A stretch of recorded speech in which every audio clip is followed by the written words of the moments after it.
WandaVision destroys reality. And I'm not talking about Wanda herself and her powers and the Hex. Well, I am, but not in the way you think. No, I'm talking about the show itself. WandaVision exists in a complex web of reception and intertextuality. This isn't a secret, of course, as the pastiche of classic sitcom identities is one of the things the show is most obviously doing. But I want to suggest that if we consider some of the ideas of French cultural theorist Jean Baudrillard, WandaVision itself, the finished product, lines up pretty closely with what Baudrillard terms the destruction of the real. Let me explain what I'm talking about. The theory I'm drawing upon is from Baudrillard's 1981 treatise Simulacra and Simulation, and specifically mostly from the first section, entitled The Procession of Simulacra. Don't worry about those names though, they're needlessly complex. I'm going to be boiling it down into more standard English. So Baudrillard theorized something called the Hyperreal, which is a state of reality where reality itself becomes indistinguishable from copies or representations of that reality, such as on TV or other arts. What's actually real and what isn't blend together so closely that there's no longer a clear meeting point of the two. For modern examples, we can look at things like reality TV or The Truman Show, or perhaps the modern beauty standards Western society has for women, and indeed men.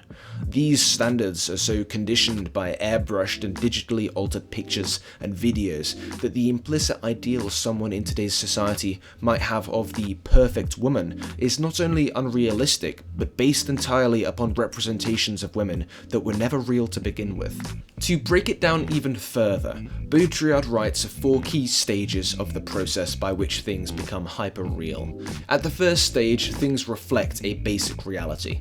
Think of a candid photo of a busy street, or a CCTV recording of a coffee shop, or a travel journal. At this stage, reality is represented faithfully. So that's stage 1.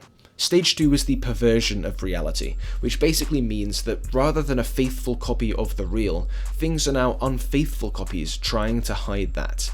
Think a big YouTuber's vlog where it's all staged, or those photos where they sneakily use overexposure and saturation to misrepresent how something actually looks. At the third stage, things begin to mark the absence of a profound reality. Now, this is starting to sound like jargon again, but what Baudrillard means here is that we get to a stage where the representations and the copies have no original. There's nothing in reality that they're reflecting, even unfaithfully. Signs and images claim to represent something real, but no such representation is actually taking place. If we're thinking in terms of Marvel, imagine films like Avengers Infinity War or Ant-Man, where we're supposedly shown adventures and battles happening in New York or San Francisco, but the majority of these cities that we see on screen in the background are either actually filmed in the city of Atlanta in Georgia or are CG into a studio background. Finally, the fourth stage is pure simulacrum, no relation to reality whatsoever. Instead of signs or images reflecting reality, they now reflect only other signs or images. This is where we enter hyperreality. There's no reflections of reality because there is no pure reality anymore. Think Star Wars, a setting based not on anything in reality, but on rehashing ideas from older films and stories like Flash Gordon and Buck Rogers. Or think WandaVision, because that's exactly what we're seeing here. Now, you could argue that the MCU as a whole, even before WandaVision, could be understood as hyperreal. There's probably grounds for that argument, but I think WandaVision is by far the most full example of hyperreality we've seen in the MCU, or maybe anywhere really. And it might even be doing it on purpose. But here's what I mean. In WandaVision, we see the reality-altering powers of Wanda Maximoff engulf a sleepy New Jersey town in order to create a world where Wanda's partner Vision isn't dead. But this new reality looks very different and it changes every week. Most episodes of the show draw upon a different classic American sitcom for their style, setting, dialogue, music, and so on. For instance, the first week riffs on shows like I Love Lucy, the second on Bewitched, and so on until we get to the Office and Modern Family homages in episode 7. But the thing is, these aren't just stylistic references behind the camera, in the way a show like Modern Family might reference a classic film like Bicycle Thieves. The reality created in WandaVision, the reality which we, along with S.W.O.R.D., observe, is physically altered and in a constant state of flux. It becomes a simulacra, one of Baudrillard's copies, and this simulacra is made anew every time the style shifts. The world of WandaVision, then, its very reality is constructed fundamentally upon not reality, but sitcoms, which are themselves massively distorted reflections of any objective reality. You think Full House is an accurate representation of American life in the 80s? Well, maybe it was for like 1% of people, but look at what else was going on then. Widespread poverty and crime, the birth of Reaganism and neoliberalism, the AIDS epidemic, the Cold War, setting the world on the edge of nuclear hellfire, and even more discrimination and prejudice than we see today. These sitcoms, at their best, correspond to the second of Baudrillard's stages, unfaithful representation of the real, masquerading as faithful. But more often than not, they're the third, reflections of a reality that largely does not exist at all. I don't understand what's happening, why it's all falling apart, and why I can't fix it.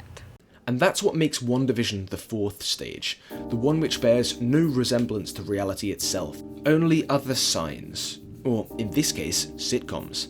The Hex is a literal simulacrum, copies of all the idealized worlds Wanda watched with her family in Sokovia when she was too young to realize that the worlds of these shows were all smoke and mirrors. And even though the Hex eventually falls, its results live on, Monica's powers stay, and we'll see them continuing to exist in a year or two in the upcoming film The Marvels. But more importantly, the last time we see Wanda, she's in search of her kids, who themselves are products of this Westview simulacrum. Family sitcoms have kids, and so Wanda made kids, but it's hinted that somewhere in the multiverse of the MCU, these kids actually still exist. And so the whole MCU after WandaVision is a reality in which the lines between the simulated, the unreal, such as Tommy and Billy, both of them born of a twisted reflection of television, and the pre-existing reality, these divisions fail utterly. And this is now, per Baudrillard, a hyperreal world. And the original reality, well, it no longer exists. But at this point, I think it's time we take a step back and remember that all of this itself is fictional within a TV show, even if that TV show does itself contain a further TV show. And when we realize this, two thoughts occur. First, this entire phenomenon illustrates the hyperreality of our own world. If you've been on Twitter since the show, you've probably seen at least one WandaVision stan account. For these accounts, the show and this unreal world comprise a major part of their lives and their minds. So for some people, and in some online spaces, it's similarly hard to draw a line between representation and reality. And second, you ask yourself, why? Why did the team behind WandaVision create such a breakdown of reality, such a hyperreal world? I think the answer lies in Vision, and his story in the show's final episode. I request elaboration. This is one of those points in WandaVision where the show itself very overtly asks questions similar to those presented in this video essay. Namely, what does reality or authenticity mean in a world of hexes and simulacra? So there's two different visions, right? The one fabricated by Wanda's hex and the one reconstructed from the actual Vision's corpse. After a brief discussion on ancient boats and their proper maintenance, we see Hex Vision reactivate White Vision's memories, and maybe even transfer over his own, it's slightly unclear. Afterwards, White Vision says, well, see for yourself. I am Vision.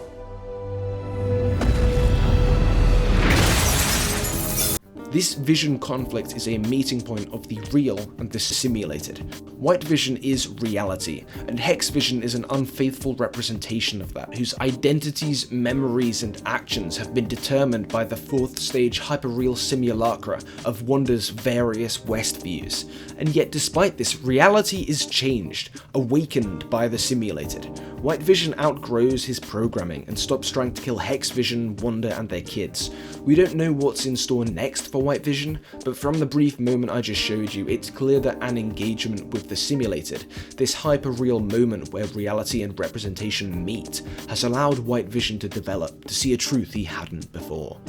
So I think this dynamic is applicable to WandaVision at large. I think Jack Schaefer and co are taking ideas like Baudrillard's on the breakdown of reality and the world of endlessly reflected representations that we now live in, hyperreality itself, and suggesting that on a personal level, on an emotional level, this isn't necessarily always a bad thing. White Vision is changed for the better after his brush with the Hyperreal. Those unreal sitcoms that we talked about earlier allow Wanda an imagined space in which her trauma can be worked through. We can't reverse death, no matter how sad it makes us. Yes, it doesn't work out for the people she's around, but it does for her. So the lesson here, I think, is that while hyperreality might be dangerous, might permit all manner of disasters if we don't properly understand it, there may be some personal fringe benefits or silver linings to a world like that of WandaVision and like our own, in which reality is destroyed. And if you enjoyed this video, how about you take a leaf out of WandaVision's book and similarly destroy the like and subscribe buttons? No, but it would be nice. Anyway, that's it from me, so let me know what you thought of this video below and if you agree with the points I made. And if you're familiar with Baudrillard, I'd love to hear your take on the show. Thanks for watching, and I'll see you soon. Bye bye now.